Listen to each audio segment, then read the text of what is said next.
Video में आगे बढ़ने से पहले आपसे हाथ जोड़कर निवेदन है कि इस वीडियो को लाइक करें ताकि हमारा इतिहास पूरे देश भर में फैल सके।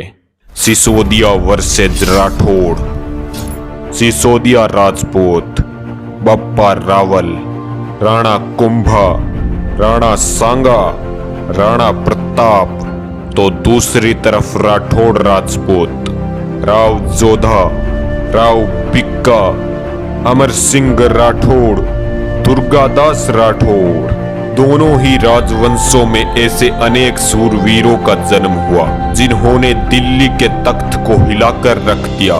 दोनों ही बब्बर शेर हैं, लेकिन क्या हो अगर ये दोनों ही राजवंश एक दूसरे के खून के प्यासे हो जाएं। दोस्तों, जब जंगल में दो बब्बर शेर लड़ते हैं तो पूरा जंगल दहल उठता है।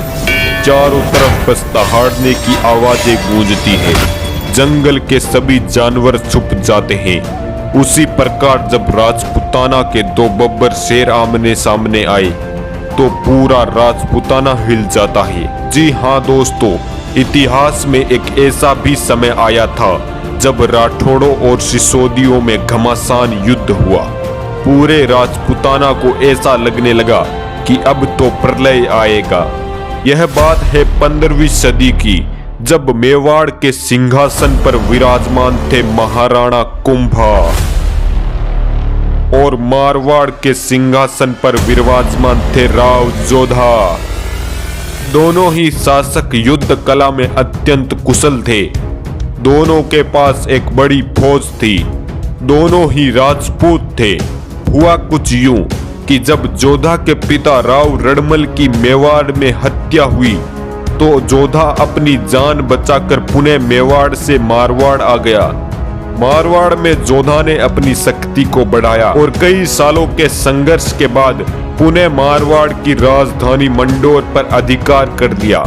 ऐसे ही कुंभा को यह मालूम हुआ कि जोधा ने मारवाड़ पर पुणे कब्जा कर लिया है, तो कुंभा ने भी एक बड़ी फौज मारवाड़ फतेह करने के लिए भेज दी। जब जोधा को इस बात का पता चला तो जोधा ने भी युद्ध की पूरी तैयारी कर ली और अपने 20,000 पैदल सैनिकों के साथ मेवाड़ी फौज को रोकने के लिए निकल पड़ा। कुंभा ने जब यह देखा कि जोधा स्वयं युद्ध लड़ने आ रहा है तो कुंभा भी स्वयं युद्ध लड़ने के लिए चला गया।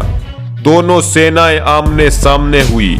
दोनों तरफ से कुछ व्यक्ति संधि प्रस्ताव हेतु गए। फिर किसी ने समझाया कि मत लड़ो, तुम दोनों ही राजपूत हो।